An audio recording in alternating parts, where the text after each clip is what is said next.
सोचिए, दुनिया के एक हिस्से में जियोपॉलिटिकल आग लगी है, लेकिन हजारों मील दूर एक शहर का प्रॉपर्टी मार्केट अचानक आसमान छूने लगता है। सुनने में ये थोड़ा अजीब लगता है ना? पर आज हम इसी दिलचस्प पहेली को सुलझाएंगे और देखेंगे कि कैसे एक इंटरनेशनल कॉन्फ्लिक्ट दुबई के रियल एस्टेट के लिए एक अनसोचा मौका बन गया।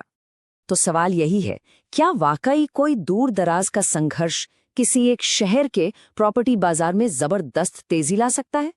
पहली नजर में तो ये नामुमकिन सा लगता है। चलिए इस पूरे मामले की तह तक चलते हैं। तो देखिए, इसकी शुरुआत होती है ग्लोबल टेंशन से। धीरे धीरे माहौल गर्म होता है, फिर एक बड़ी घटना घटती है और बस देखते ही देखते पूरी दुनिया की अर्थव्यवस्था में एक अनिश्चितता, एक डर फैल जाता है। और जब भी ऐसा होता है तो निवेशक वो अपना पैसा बचाने के लिए एक सुरक्षित ठिकाना ढूंढने लगते हैं। और इसी डर और अनिश्चितता के बीच सबकी निगाहें आकर टिक जाती हैं दुबई पर। अब यहाँ एक बहुत बड़ा सवाल खड़ा हो जाता है, क्या दुबई इस ग्लोबल तूफान में एक सेफ हेवन, एक मजबूत किला साबित होगा, या फिर ये भी ताश के पत्तों की तरह बिखर जाएगा? देखिए, यहाँ दो बिल्कुल ऑपोजिट थियरीज सामने आती हैं। एक तरफ कुछ लोगों का मानना है कि दुबई एक रिस्क जोन है, मतलब आसपास के तनाव का असर इस पर पड़ेगा ही पड़ेगा। और दूसरी तरफ एक थियरी है कि दुबई एक सेफ हेवन है, यानी जब भी दुनिया में संकट आता है पैसा भागकर यहीं आता है। तो चलिए पहले इसके रिस्क वाले एंगल को समझते हैं। आखिर इस पूरे मामले में दुबई के लिए क्या खतरा हो सकता है? तो इन्वेस्टर्स के मन में डर क्यों आएगा? सोचने वाली बात है। जब रीजन में अस्थिरता बढ़ती है तो इकोनॉमिक स्लोडाउन का खतरा भी बढ़ जाता है, टूरिज्म पर असर पड़ता है, बिजनेस ट्रैवल कम हो जाता है, और इस सब के बीच इन्वेस्टर का सेंटिमेंट वो काफी सतर्क हो जाता है।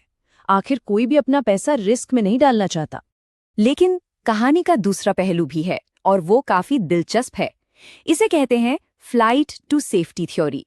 और ये थ्योरी बताती है कि कैसे यही ग्लोबल गड़बड़, यही उथल-पुथल दुबई के लिए एक वरदान बन सकती है। ऐसा क्यों? क्योंकि दुबई का ट्रैक रिकॉर्ड ही यही है। जब भी दुनिया में क्राइसिस होता है, वहां का क्राइसिस कैपिटल दुबई की तरफ बहता है। इसके पीछे वजह साफ है, वहां स्टेबल गवर्नमेंट है, टॉप नॉच सिक्योरिटी है, बिजनेस फ्रेंडली माहौल है, और ऊपर से गोल्डन वीजा जैसी स्कीम्स जो दुनिया भर के अमीर लोगों को अपनी ओर खींचती हैं। ये सब मिलकर दुबई को एक ऐसी जगह बना देते हैं जहां लोग संकट के समय में अपना पैसा सुरक्षित महसूस करते हैं। थ्योरी अपनी जगह है, लेकिन असली कहानी तो आंकड़ों में छिपी होती है। तो चलिए थ्योरी से हटकर अब सीधे जमीनी हकीकत पर आते हैं। आखिर ऑन द ग्राउंड डेटा क्या कहता है? हमारा फ्लैट स्कार्ट एनालिसिस क्या इशारा कर रहा है? और ये देखिए, ये नंबर्स पूरी कहानी बयान कर रहे हैं। फ्लैट स्कार्ट के डेटा के मुताबिक इस कॉन्फ्लिक्ट के ठीक बाद रीजन ए से प्रॉपर्टी इंक्वायरीज में 45% का इजाफा हुआ। रीजन बी से तो 60% का जबरदस्त उछाल आया। और इतना ही नहीं, पूरी दुनिया से जो अमीर इन्वेस्टर्स हैं उनकी इंक्वायरीज भी 35% तक बढ़ गईं। ये आंकड़े, ये कोई इत्तेफाक नहीं है, ये एक साफ ट्रेंड दिखा रहे हैं। तो इन सब नंबर्स का आखिर मतलब क्या है? एक इन्वेस्टर के लिए इसमें क्या टेक अवे है? चलिए इसे और आसान भाषा में समझते हैं। तो देखिए, हमारी फ्लैट स्कार्ट रिपोर्ट से 4 बड़ी बातें साफ हो जाती हैं। पहली, कि फ्लाइट टू सेफ्टी इफेक्ट सिर्फ एक थ्योरी नहीं है, ये हकीकत है जिसे हम नंबर्स में देख सकते हैं।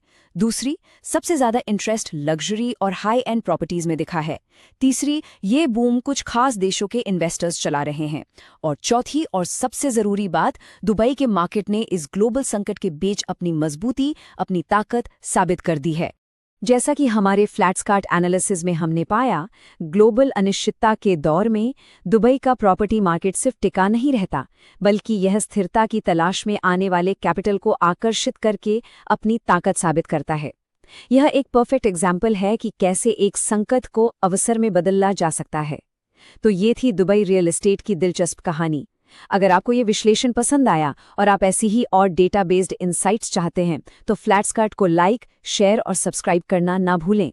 और हाँ, एक ज़रूरी बात, ये सारे विचार फ्लैट स्कार्ट के रियल टाइम डेटा पर आधारित हैं और मार्केट कंडीशंस के हिसाब से बदल सकते हैं।